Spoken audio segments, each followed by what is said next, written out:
Ayan guys, kukuha tayo ng malunggay dahil magluto tayo ng tinulang manok. Kaya tayo. Ang ano ng malunggay ko, ang mataba nila, di ba? Ang lulusog. Kaya kuha tayo ng malungs. Kuha tayo ng malunggay guys.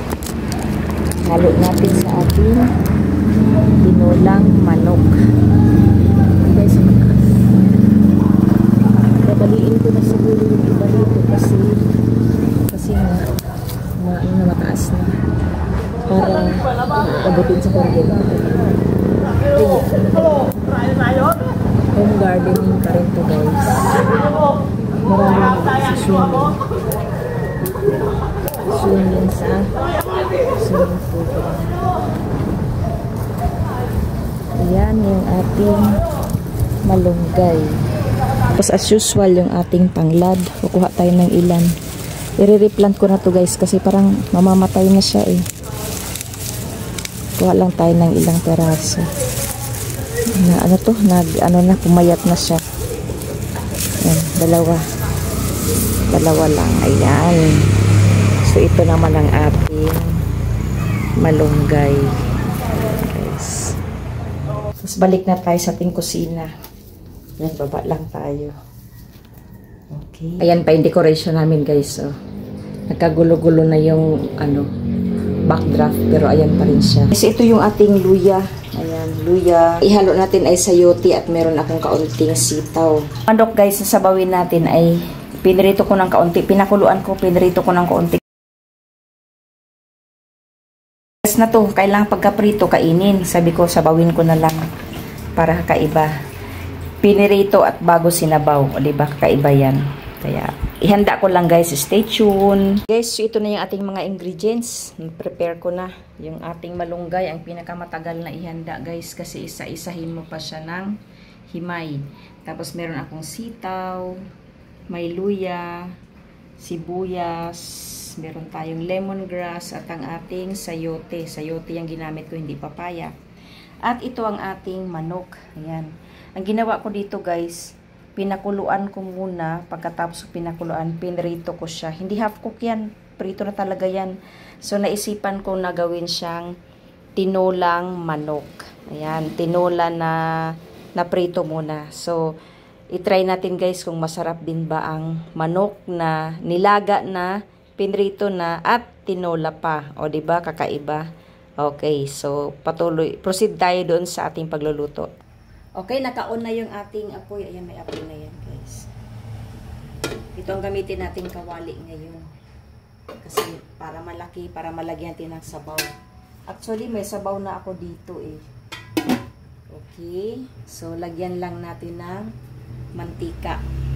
Yung pinagprituhan ko kanina, pwede natin gamitin tong mantika na to. Ito yung pinagprituhan ko ng manok. So para hindi na tayo kuluha ng panibagong mantika. Kasi ito yung pinagprituhan ko kanina. Okay.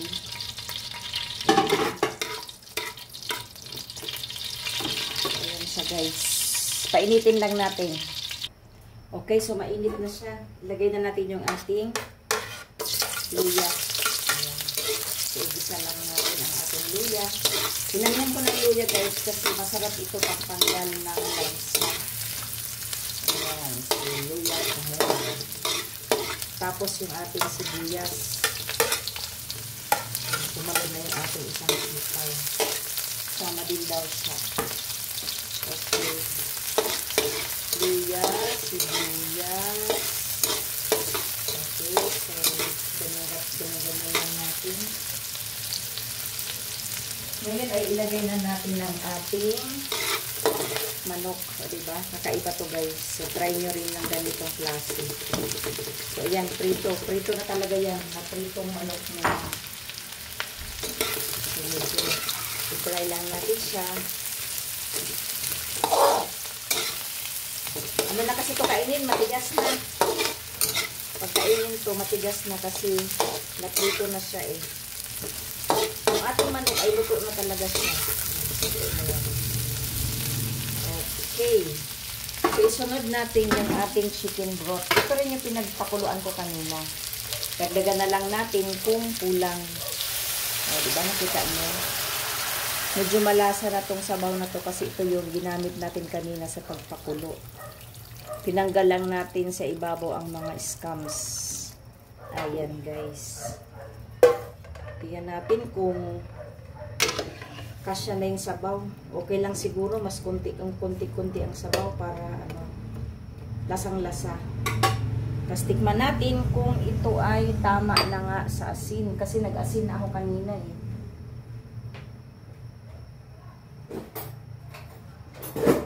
So wala tayong worry sa manok kasi ang manok natin ay luto na. Tikman lang natin yung alat kasi may alat ito kanina. Ayan, matamang ano ng asin kasi medyo maalat na siya. Lagyan na lang natin siya ng kaunting pampalasa. Kaunting pampalasa lang. Ayan. Okay, enough. Tapos, pakuluin na lang natin yan, guys. Walang worry sa manok dahil ang manok natin ay pinakuluan na, pinrito pa. O, diba? Kakaibang tinola to, guys, kasi nga, napakuluan na at naprito na natin ang ating manok. So, hindi siya maghiwa-hiwalay. Lagyan din ng kaunting tubig pa para, kasi sobrang kukunti pa yung tubig mamaya dahil nga pakuluin pa natin. Palambutin ang manok dahil ang manok natin ay nakaprito. Ayan. So, balikan natin guys. Takpan muna natin ngayon para siya ay mabilis na kumulo. Kagaya ng dugo mo, kukulo. Pag walang pera, nakulo ang dugo. Char lang. Ayan, so balikan na natin after 5 minutes. Oh, ayan na guys. Kumulo na nga siya. O, diba? Kulo-kulo-ers na siya guys. Ngayon, dahil kumulo na siya, isunod na natin ang ating mga ghouls.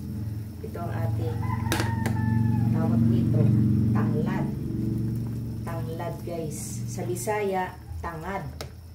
Ayan, kapag pasarap yan. Diba, guys? I-try ninyo itong tinulang manok na 3 beses niluto. Diba? Una, pinakuluan ang manok. Pangalawa, pinrito. Pangatlo ay sinabawan. Okay, so ilagay na natin yung ating mga ghouls. Ang mga ghouls natin guys, yun yung mga ghouls. Meron tayong sitaw, meron tayong sayote. Sayote, sayo lang pati. Ayan. Diba? Masaya tayo guys sa ating pagluluto para maganda ang kinalabasan. O, diba?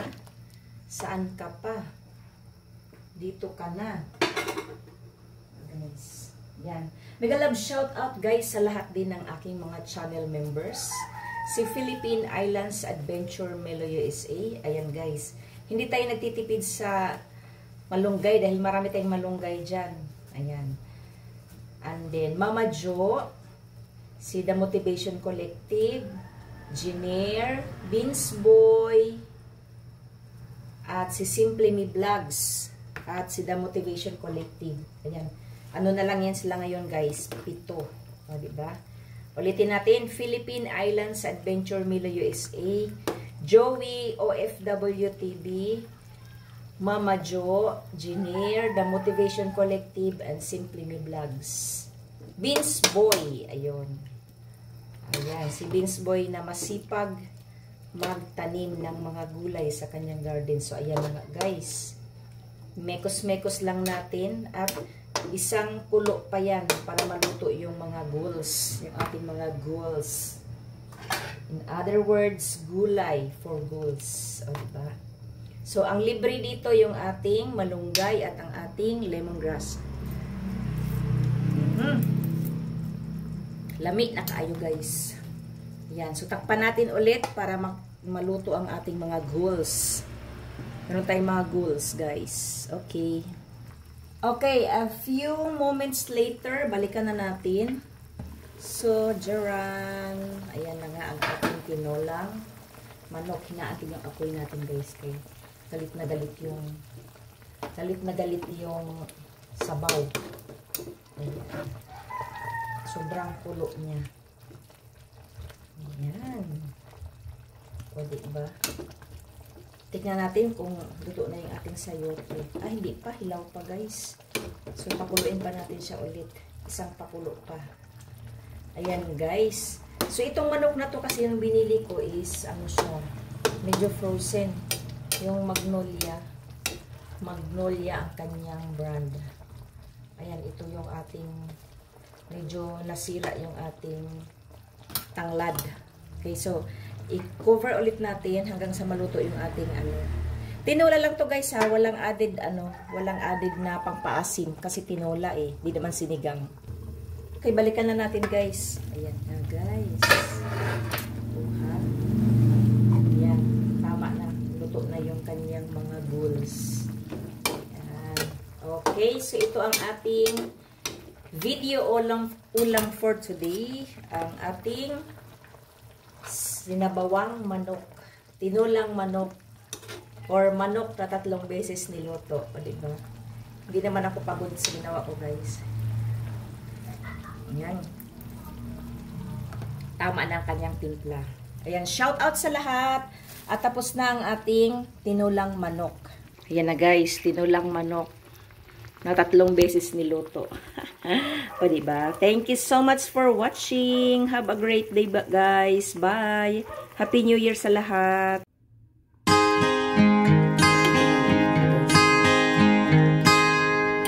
Ilagay na natin sa